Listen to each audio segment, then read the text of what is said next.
आज जो नए वोटर है ना, 18 साल 20 साल के, उन्हें तो पता तक नहीं होगा कि 10 साल पहले हरियाणा को कैसे लूटा गया था।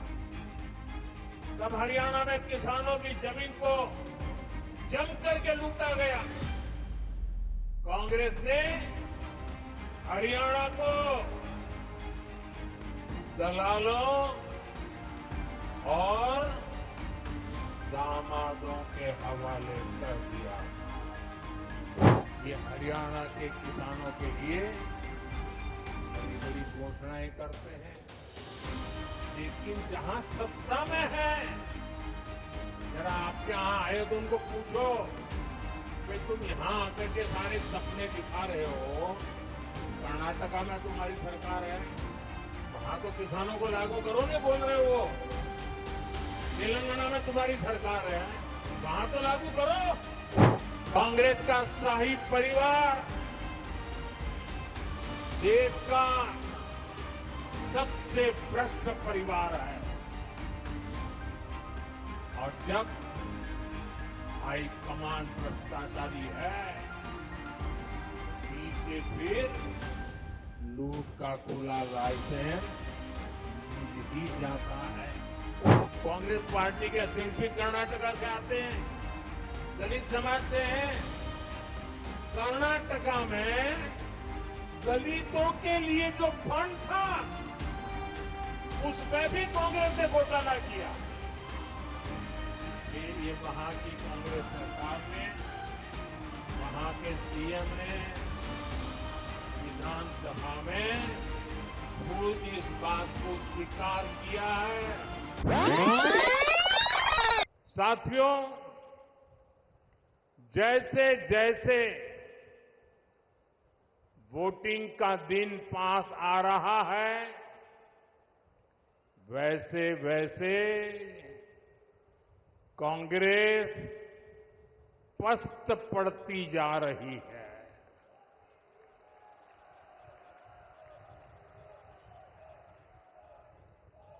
हरियाणा में भाजपा के लिए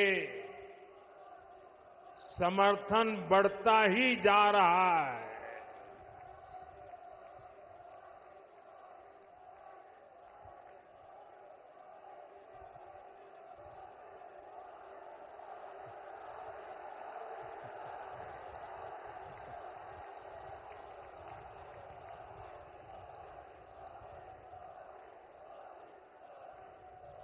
आपका ये प्यार, ये अपनापन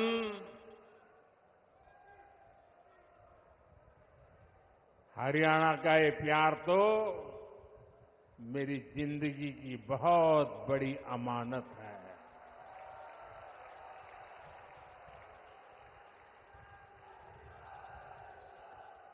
मैं बड़े गर्व के साथ कहता हूं, मैं जो कुछ भी हूं, उसमें हरियाणा का भी बहुत बड़ा योगदान है।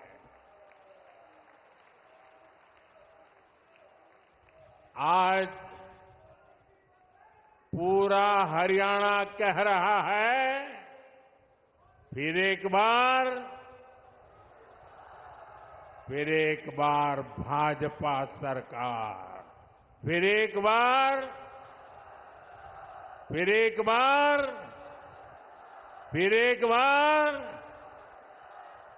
साथियों, आज जम्मू कश्मीर में दूसरे चरण का मतदान भी हो रहा है। ये मतदान शांतिपूर्ण तरीके से चल रहा है। लोग सुबह से ही वोट डालने के लिए कतारों में लग गए हैं। पहले चरण में जिस तरह जम्मू कश्मीर में वोटिंग का रिकॉर्ड टूटा, वो भी दुनिया ने देखा है।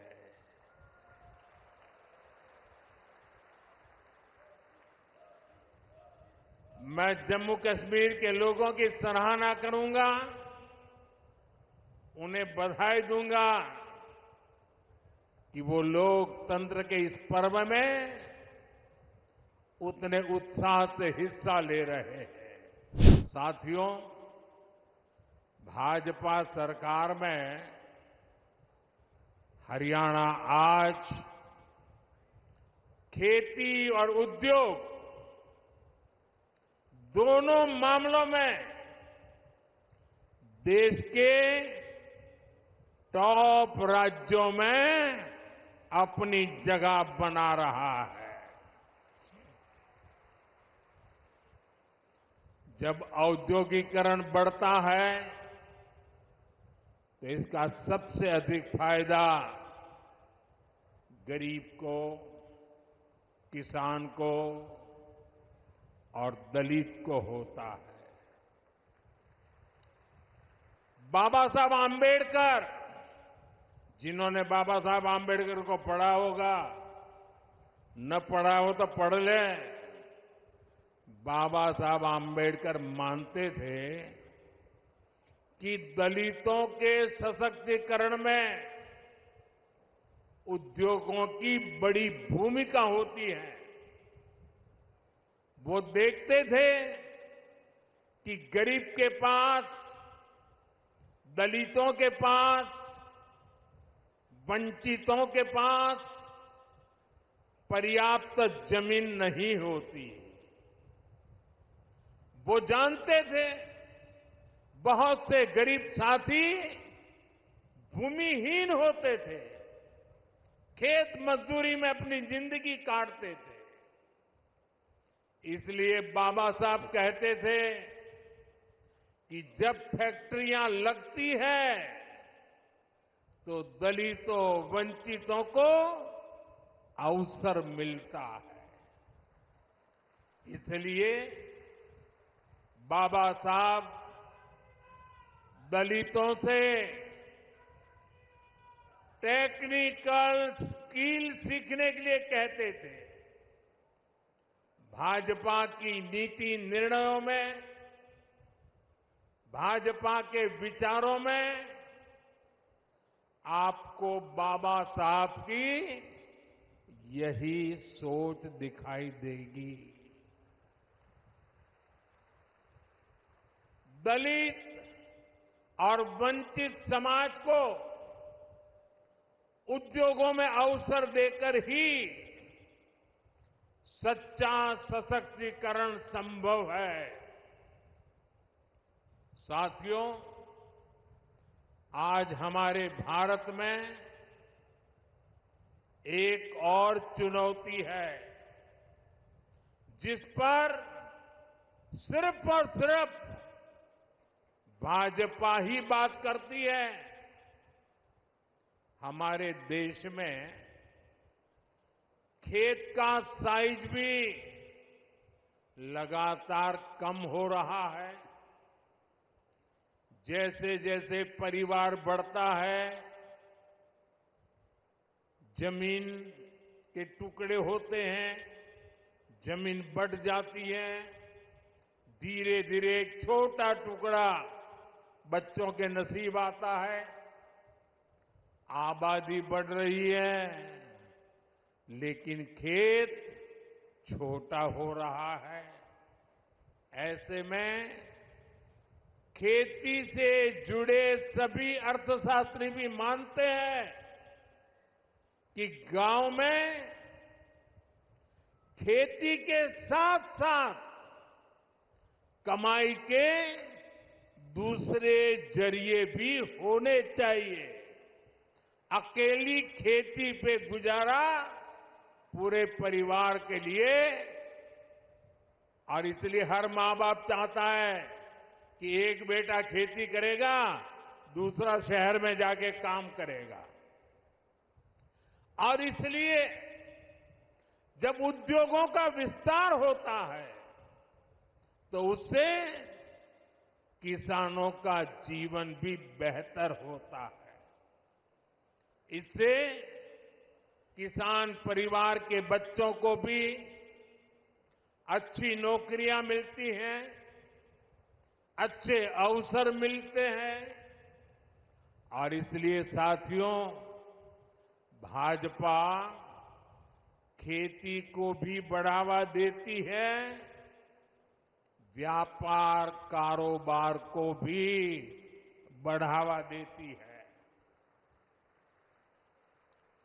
भाइयों और बहनों, कल रात को ही मैं अमेरिका से लौटा हूं। अमेरिका में मेरी मुलाकात दुनिया के बड़े बड़े नेताओं से, बड़ी बड़ी कंपनियां चलाने वालों से हुई। जिन कंपनियों के सीईओ से मैं मिला, एक एक कंपनी लाखों करोड़ रुपए के कारोबार कम करती है। मैंने उन्हें भारत के नौजवानों के टैलेंट के बारे में बताया। साथियों, पिछले 10 साल में पूरी दुनिया में भारत पर भरोसा बढ़ा है और मैं हरियाणा के लोगों को एक बात तो जरूर बताऊंगा। कल जब मैं न्यूयॉर्क गया परसों, तो वहां स्वागत के लिए बहुत बड़ी मात्रा में भारतीय समुदाय था। लेकिन सबसे बड़ी बात वो थी कि वहां पर पूरा हरियाणा खड़ा कर दिया गया था। अमेरिका में पली बड़ी हमारी हरियाणा की बेटी और उसके साथ और 5-7 बहनें, हरियाणा के हमारे साथी, उन्होंने हरियाणा का जो अभी नृत्य आप यहां देख रहे थे ना, वैसा नृत्य न्यूयॉर्क में करके स्वागत कर रहे थे। यानी हरियाणा खड़ा कर दिया था उन्होंने। साथियों, आज एक बात का विश्वास हुआ है कि अब भारत करप्शन, परिवारवाद से मुक्त होकर तरक्की कर रहा है। दुनिया को लगता है कि आने वाले समय में कोई देश सबसे तेज आगे बढ़ेगा तो वो देश है भारत। देश से निर्यात होने वाले 35% से अधिक कालीन और करीब 20% कपड़े हरियाणा में ही बनते हैं। यहां खड़खौदा में देखिए, भाजपा औद्योगिक शहर बना रही है। कोशिश यही है कि यहां के हमारे नौजवानों को ज्यादा से ज्यादा नौकरियां मिले, रोजगार मिले। हरियाणा भाजपा ने घोषणा की है कि ऐसे अनेक औद्योगिक शहर राज्य के अलग अलग हिस्सों में बनाए जाएंगे। अभी मारुति का कारखाना लगना भी यहां तय हो गया है। आने वाले समय में ऐसे कई बड़े बड़े कारखाने यहां लगने वाले हैं। साथियों, मेक इन इंडिया के 10 सालों ने भी इसमें बड़ी भूमिका निभाई है। हम मोबाइल फोन से लेकर लड़ाकू विमान और विमान वाहक पोत तक अब भारत में बना रहे हैं। बीते 3 साल में ही मैन्युफैक्चरिंग से जुड़े सेक्टर में लाखों नए रोजगार बने हैं। आज भारत में बनी चीजें हम उन देशों को भी बेच रहे हैं जहां से पहले हम मंगाया करते थे। अब आप देखिए, भारत में बनी सुजुकी गाड़ियां, मूलतः वो कंपनी जापान की है। सुजुकी कंपनी गाड़ी अब यहां बनाती है और जापान वाले भारत से वो गाड़ी मंगवा करते खरीदते हैं। और ये कमाल कहां होता है मालूम है? ये कमाल कहां होता है मालूम है? ये कमाल मेरी हरियाणा की धरती से होता है। हरियाणा की धरती से बने उत्पाद आज दुनिया के बाजारों में पहुंच रहे हैं। यही है नए भारत की ताकत। साथियों, अब जब दुनिया भर से लोग भारत में फैक्ट्री लगाना आना चाहते हैं, नई कंपनियां खोलने आना चाहते हैं, तो आप खुद सोचिए हरियाणा में यहां कैसी सरकार होनी चाहिए। हरियाणा में उद्योगों को बढ़ावा देने वाली भाजपा सरकार जरूरी है। हरियाणा में नौकरियों को बढ़ावा देने वाली भाजपा सरकार जरूरी है, क्योंकि आप भी जानते हैं जहां भी केंद्र सरकार आई और कांग्रेस को मौका मिला, जहां जहां कांग्रेस ने पैर रखा, एक काम पक्का, करप्शन, करप्शन, करप्शन, भ्रष्टाचार, भ्रष्टाचार, भ्रष्टाचार, भाई भतीजावाद, भाई भतीजावाद, भाई भतीजावाद। भारत के सरकारी सिस्टम में भ्रष्टाचार को पैदा करने वाली, पालना पोसने वाली हमारे देश में भ्रष्टाचार की कोई जन्मदात्री है तो कांग्रेस पार्टी है। कांग्रेस का शाही परिवार देश का सबसे भ्रष्ट परिवार है। और जब हाईकमान भ्रष्टाचारी है तो नीचे फिर लूट का खुला लाइसेंस मिल ही जाता है। याद कीजिए, 10 साल पहले जब यहां कांग्रेस की सरकार थी तब क्या होता था? आज जो नए वोटर है ना, 18 साल 20 साल के, उन्हें तो पता तक नहीं होगा कि 10 साल पहले हरियाणा को कैसे लूटा गया था।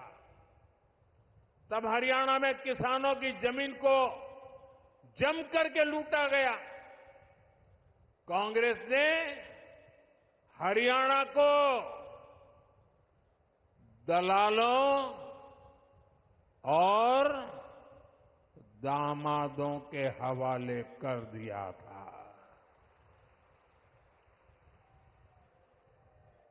दलालों और दामादों से बचना है तो कमल ही बचाएगा।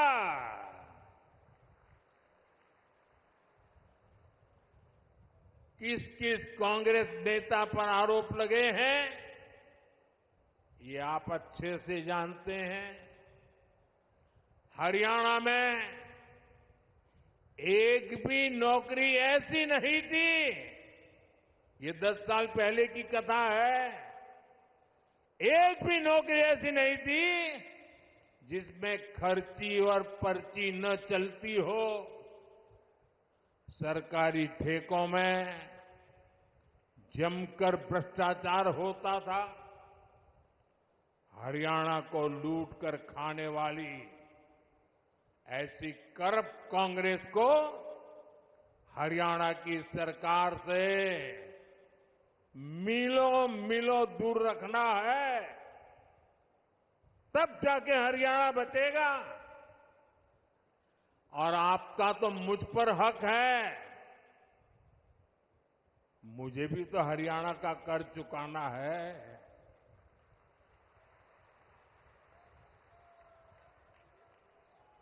और मुझे खुशी है कि हरियाणा के लोग इतने समझदार हैं कि वो राज्य और केंद्र की ताकत क्या होती है, ये जितना हरियाणा के लोग समझते हैं ना, हिंदुस्तान में और कोई उतना नहीं समझता है जितना हरियाणा वाले समझते हैं। और इसलिए हरियाणा हमेशा राज्य में वही सरकार बनाता है जिसकी दिल्ली में सरकार होती है।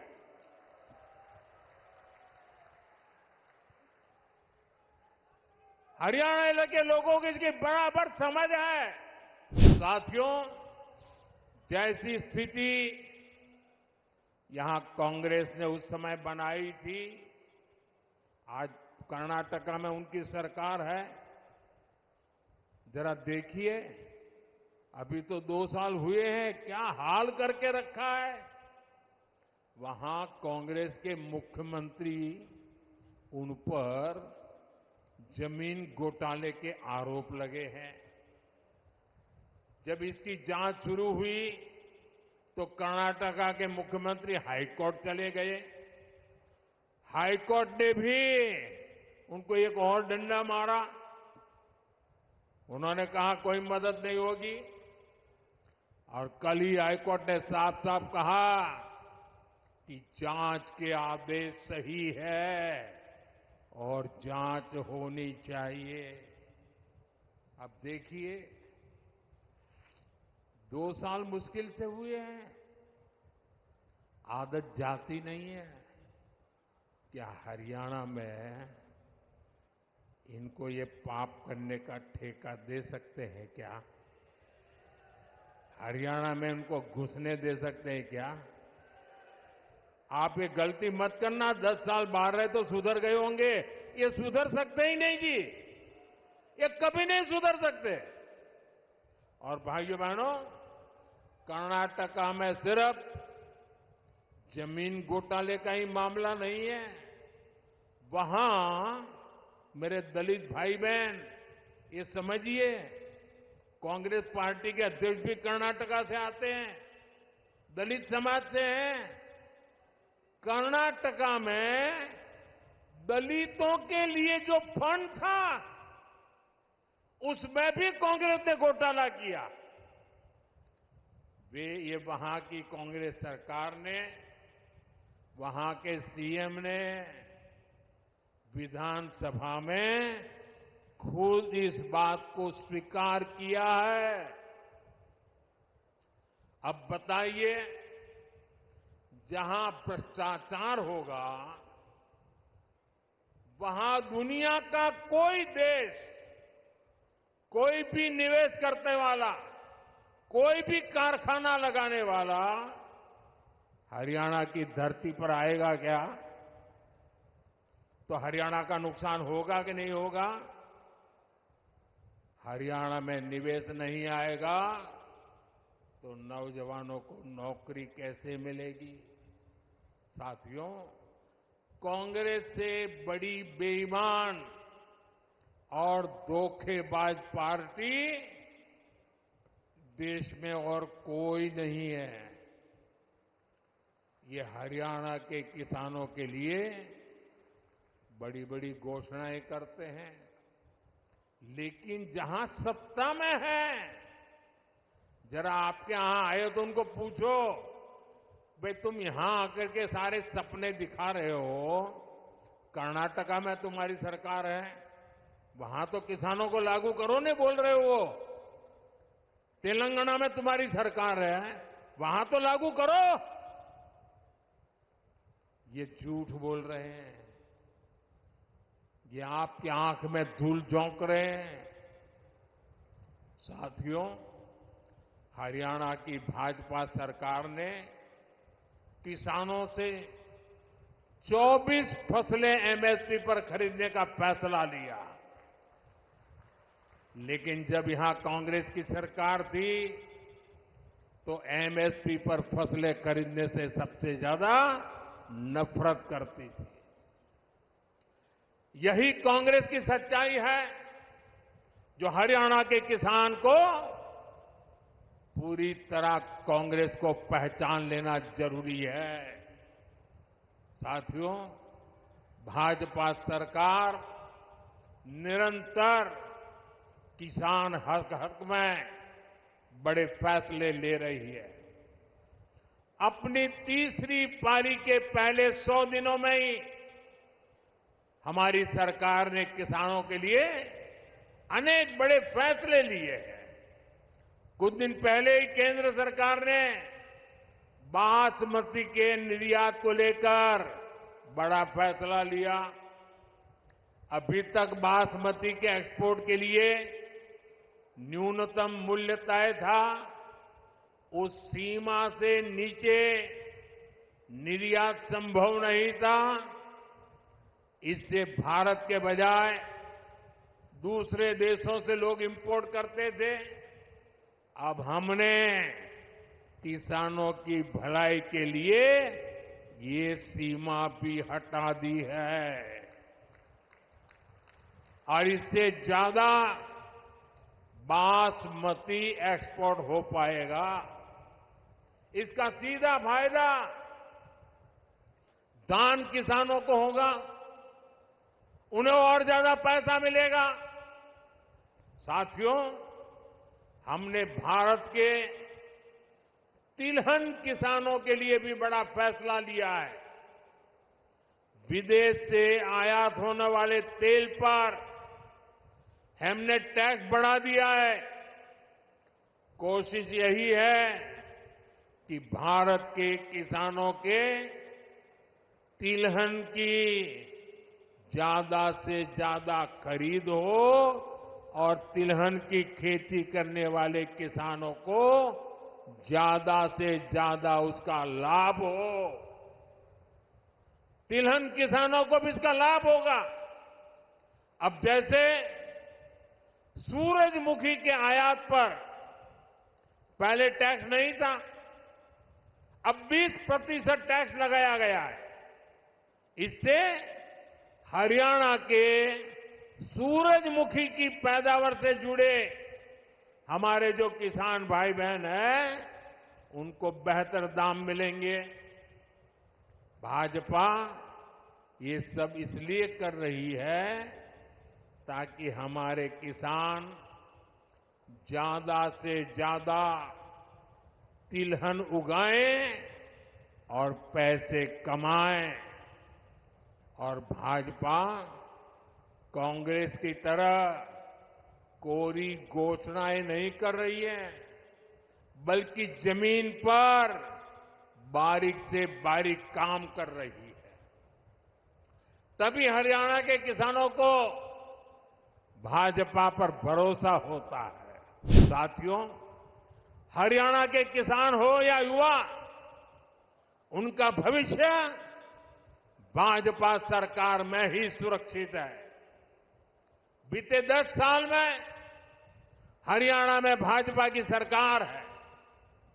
हमारी सरकार पर, हमारे मुख्यमंत्री पर भ्रष्टाचार के कोई आरोप नहीं लगे। यहां भाजपा सरकार ने सरकारी नौकरियों में खर्ची और पर्ची को बंद किया। 8 अक्टूबर के बाद भाजपा की नई सरकार एक बार फिर नौजवानों के लिए हजारों नए अवसर बनाएगी। यहां युवाओं को बहुत बड़ी संख्या में नए रोजगार मिलेंगे। साथियों, सोनीपत, पानीपत की ये पूरी बेल्ट अवसरों से भरी है। यहां पर हो रहे विकास कार्य इस पूरे क्षेत्र को आधुनिक पहचान दे रहे हैं। भाजपा सरकार ने सोनीपत तक मेट्रो के विस्तार को स्वीकृति दी है। आज जिस तरह इस क्षेत्र में भाजपा ने नए हाईवे बनवाए हैं, उस मामले में तो एक क्षेत्र सबसे कनेक्टेड इलाकों में से एक बन रहा है। साथियों, हरियाणा भारत की मेडल फैक्ट्री भी है। हाल में ओलंपिक्स और पैरालंपिक्स में भारत के शानदार प्रदर्शन में हरियाणा के खिलाड़ियों की बड़ी भूमिका रही है। अब भारत में हम 2036 में 2036 में ओलंपिक कराने के लिए प्रयास कर रहे हैं। इसका फायदा हरियाणा के नौजवानों को होगा। यहां स्पोर्ट्स का नया इंफ्रास्ट्रक्चर बनेगा। गांव गांव में नए खिलाड़ियों को अवसर मिलेगा। आप देखिए, देश की तीसरी स्पोर्ट्स यूनिवर्सिटी यहां भाजपा ने ही सोनीपत में बनवाई है। अब हरियाणा भाजपा ने घोषणा की है, हर जिले में अलग अलग ओलंपिक खेलों की नर्सरी बनाएंगे। हरियाणा की बेटियां, हरियाणा के बेटे दुनिया भर में जाकर मेडल लाए, उसमें भाजपा हर तरह से उनकी मदद कर रही है। साथियों, आपके पास तो हमारे साथी मोहनलाल बड़ोली जी के रूप में हरियाणा भाजपा का अध्यक्ष है। अरविंद शर्मा जी जैसे अनुभवी जनप्रतिनिधि है, जिनको इतने साल तक केंद्र में रहने का अनुभव है। इनके रहते यहां के विकास की गति और तेज होना तय है। साथियों, सोनीपत की ये धरती उन वीर जवानों की भी धरती है, जिन्होंने हिमालय की ऊंची चोटियों पर दिन रात मातृभूमि की रक्षा की है। हरियाणा की वीर माताओं की हजारों संतानें आज बॉर्डर पर है। यहां के अनेक संतानें हैं जिन्होंने जम्मू कश्मीर में हालात को सामान्य बनाने में मदद की है। वहां आतंक और अलगाव के जख्म हरियाणा के वीर बेटों ने अपने शरीर पर खाए हैं। अब मत भूलिए, कांग्रेस की कुनीति से निकले पत्थर हरियाणा की संतानों पर फेंके जाते थे। आज जब जम्मू कश्मीर में शांतिपूर्ण मतदान होता है, तो सबसे अधिक खुशी हरियाणा की वीर माताओं को होती है। लेकिन कांग्रेस और इसके साथियों को जम्मू कश्मीर में शांति पसंद नहीं है। कांग्रेस जम्मू कश्मीर में फिर से धारा 370, आर्टिकल 370 वापस लाना चाहती है। कांग्रेस जम्मू कश्मीर में आतंक और अलगाव को फिर से हवा देना चाहती है। तुष्टीकरण के लिए कांग्रेस देश के दुश्मनों के एजेंडा को भारत में लागू करना चाहती है।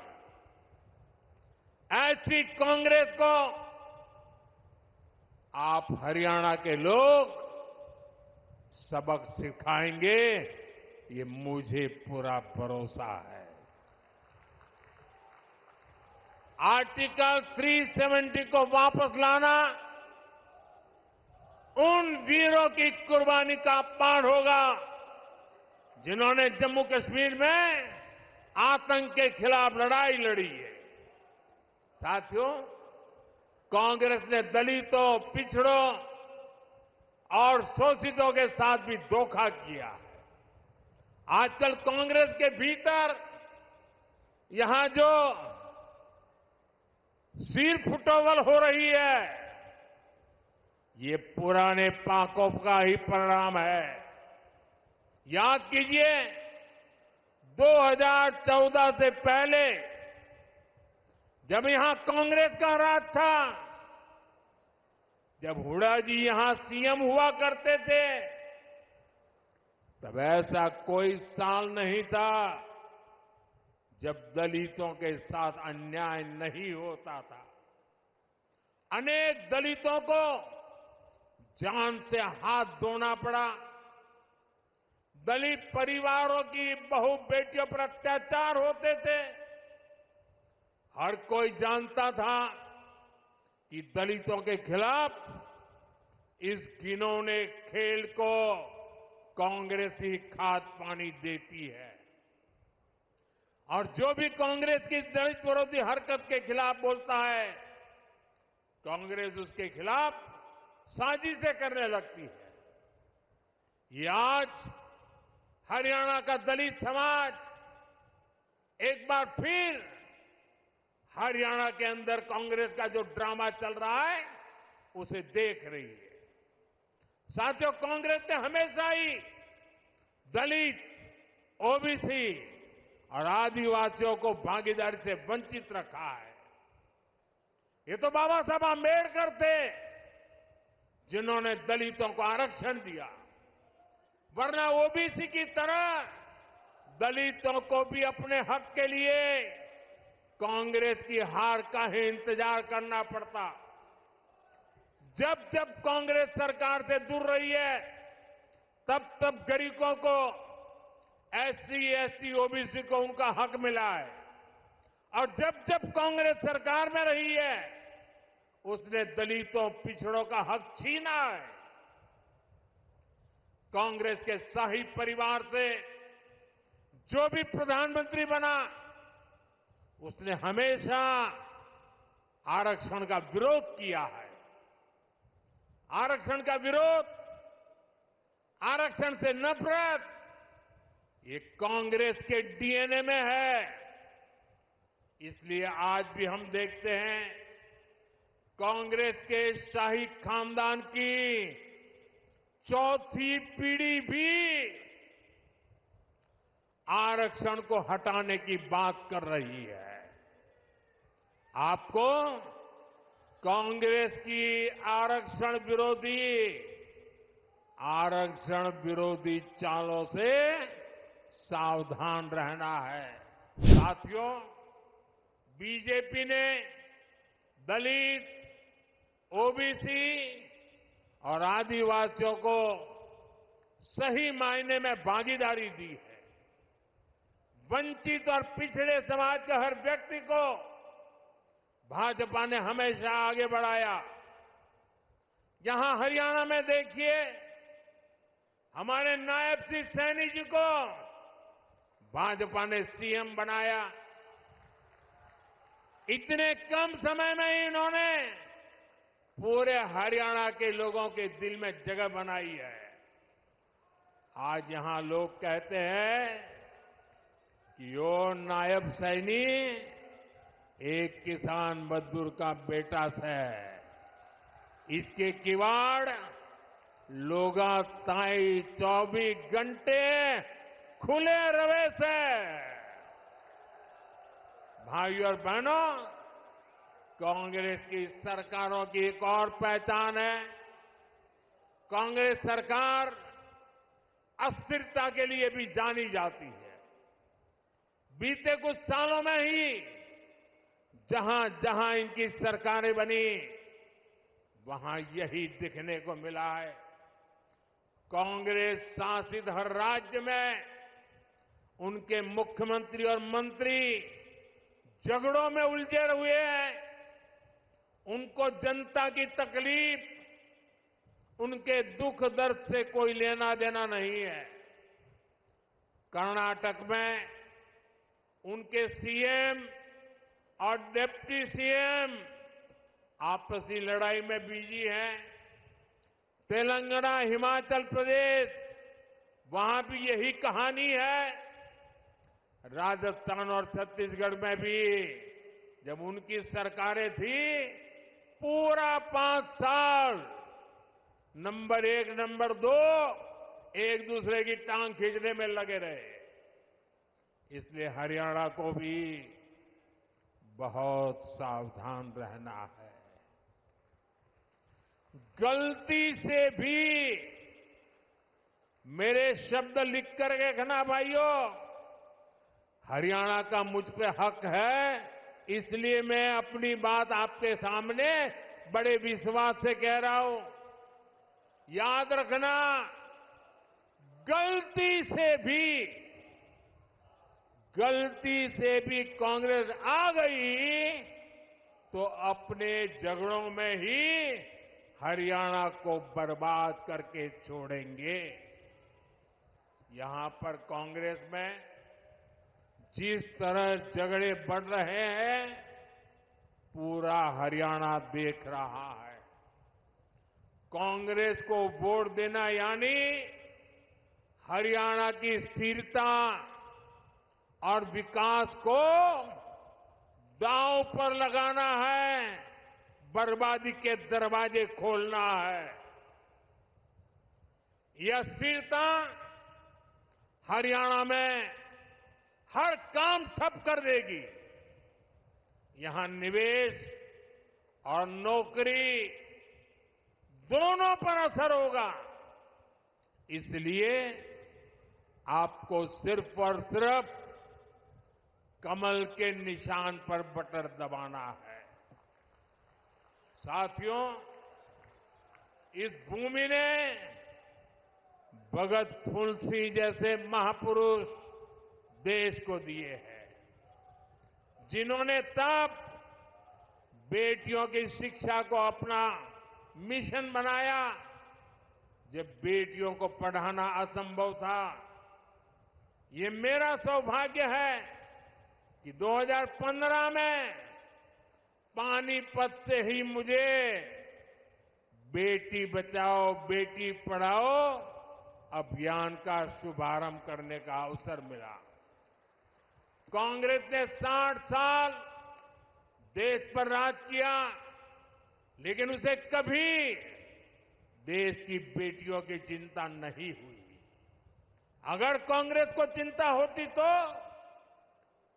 गैस, नल से जल, बिजली, टॉयलेट, बैंक में खाते, ऐसी मूल सुविधाएं आज 60-70 साल के बाद मेरे आने के बाद मिली।